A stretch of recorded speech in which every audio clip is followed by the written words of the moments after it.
여러분 반갑습니다. 9월 5일 또 한 주간을 마무리하는 금요일이 되었습니다. 금요일과 함께 또 우리 에스겔서의 말씀으로 한 주간을 마무리하는 복된 시간 되었으면 참 좋겠습니다. 오늘 에스겔서 45장입니다. 이 가운데서 함께 봉독할 말씀은 1절부터 4절까지 말씀 함께 하겠습니다. 너희는 제비 뽑아 땅을 나누어 기업으로 삼을 때에 한 구역을 거룩한 땅으로 삼아 여호와께 예물로 드릴지니 그 길이는 25,000척이요 너비는 10,000척이라. 그 구역 안 전부가 거룩하리라. 그 중에서 성소에 속한 땅은 길이가 500척이요 너비가 500척이니 네모가 반듯하며 그 외에 사방 50척으로 전원이 되게 하되 이 청량한 가운데에서 길이는 25,000척을 너비는 10,000척을 청량하고 그 안에 성소를 둘지니 지극히 거룩한 곳이요 그곳은 성소에서 수종드는 제사장들 곧 하나님께 가까이 나아가서 수종드는 자들에게 주는 거룩한 땅이니 그들이 집을 지을 땅이며 성소를 위한 거룩한 곳이라. 아멘. 오늘 말씀 제목은 신앙 고백과 같은 실천적 삶의 방식들, 이런 제목입니다. 자, 첫 번째 오늘 우리가 읽었던 부분이 되는데요. 자, 이 내용 1절부터 해서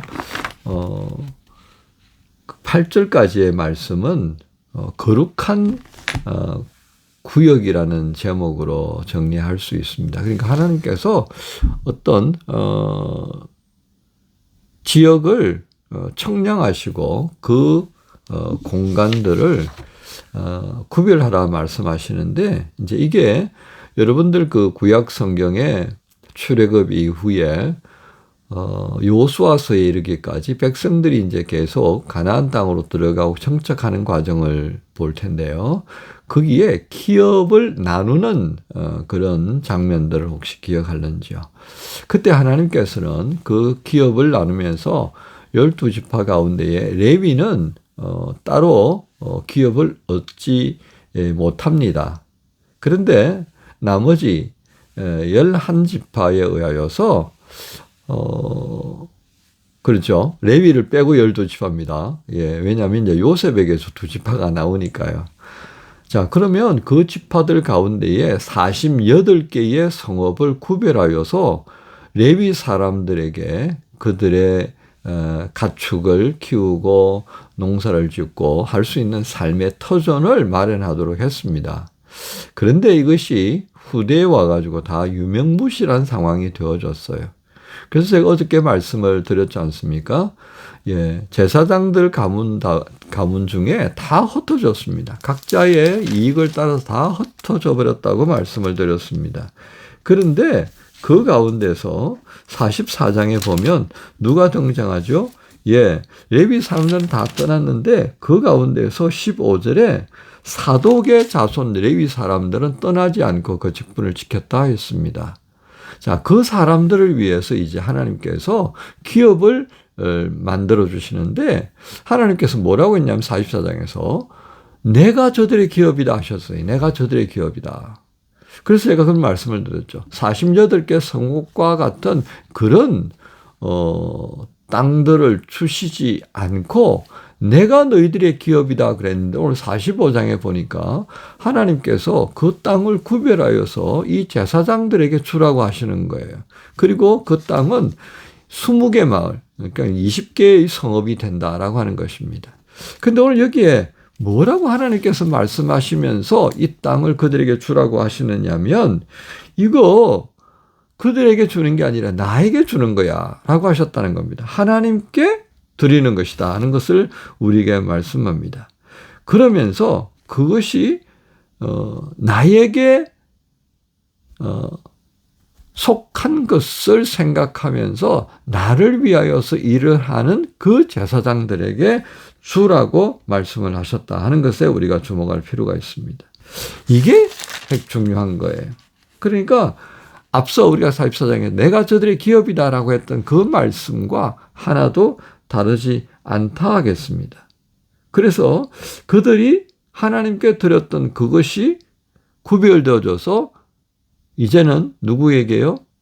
제사장들이 사용하도록 주어지는 거예요. 소위 말하는 지성물이 제사장들에게 양식으로 주어지는 것처럼 이 땅 또한 분명하게 구별해가지고, 그죠?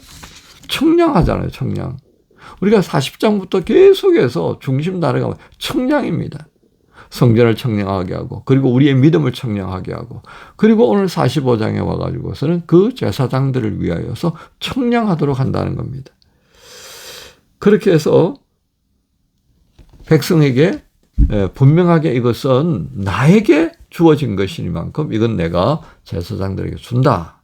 그 다음에 그 제사장들에게 주었던 땅 가운데서 또 구별해가지고 성읍의 중심의 어떤 광장의 몫으로 뭐 이렇게 하시는 것 같아요. 여기 표현을 보면 뭐 성읍의 기지다 이렇게 이제 말씀하셨는데 그 다음에 그 기지로 정리되어진 땅이 있고요. 그리고 제사장들에게 주는 성읍과 성읍의 기지 좌우에, 그죠?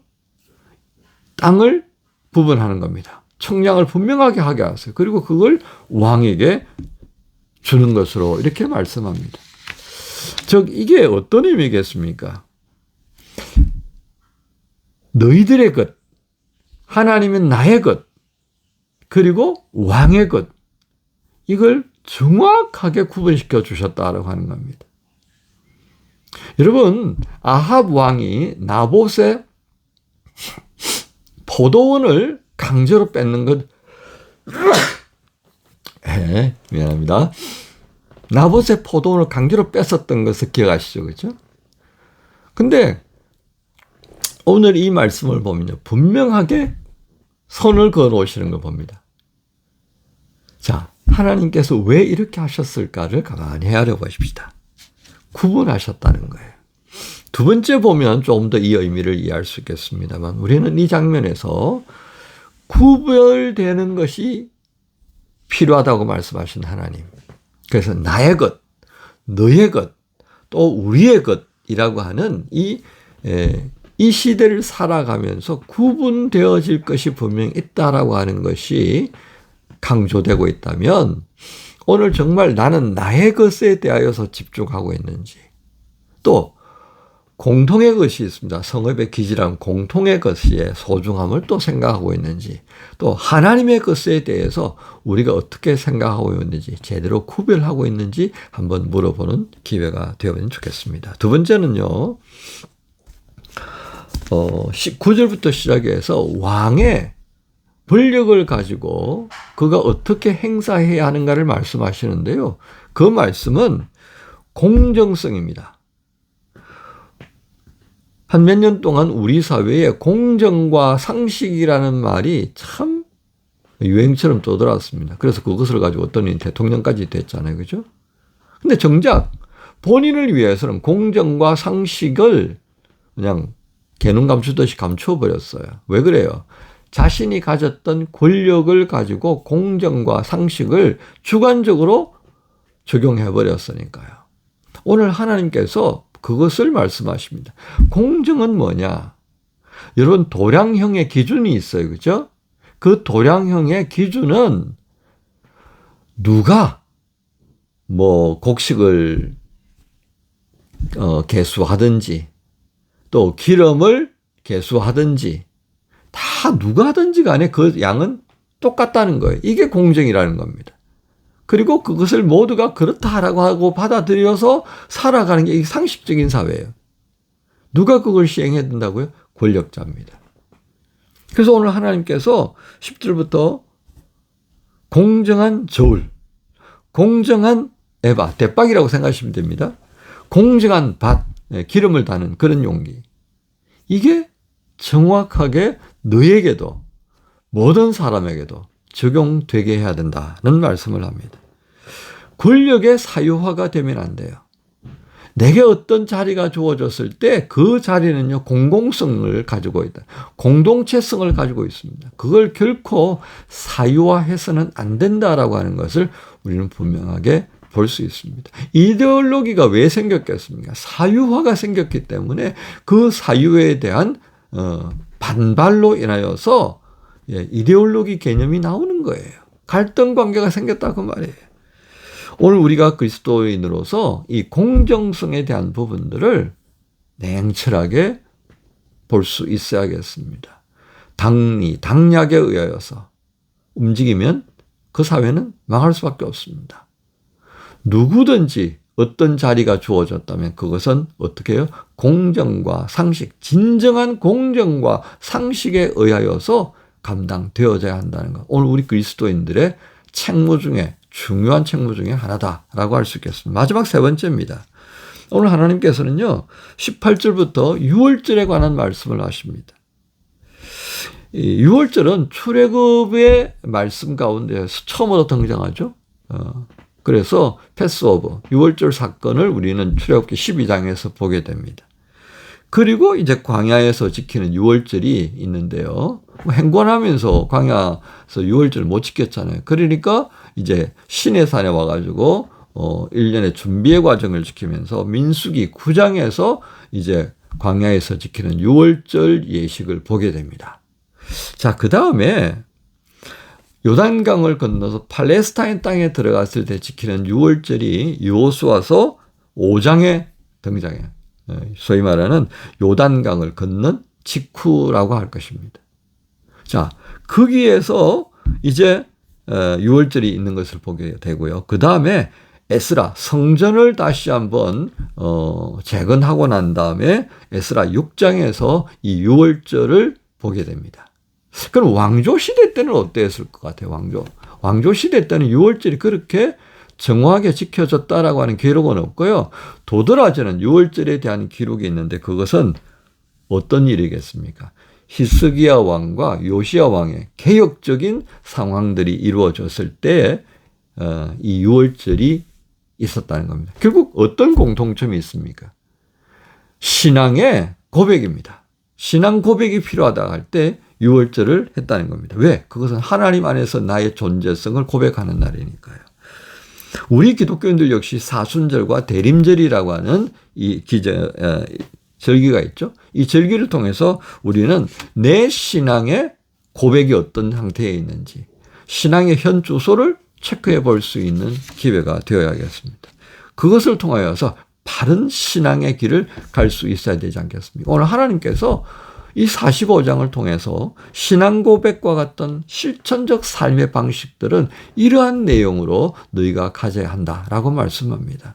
한 주간을 마무리하는 시점에 오늘 나의 신앙의 관점에 있어서 실천적인 이런 모습들이 내게 얼마만큼 이루어지고 있는지 한번 더 점검할 수 있는 기회가 되기를 하나님께서 말씀해 주셨습니다. 이 말씀을 나누고 금요일을 시작한 여러분 모두에게 우리 주님 예수님과 함께 동행하는 기쁨과 은혜가 가득하기를 축복합니다. 주님 감사합니다. 실천적인 신앙 고백과 같은 그런 삶의 방식들에 대해서 말씀하신 하나님.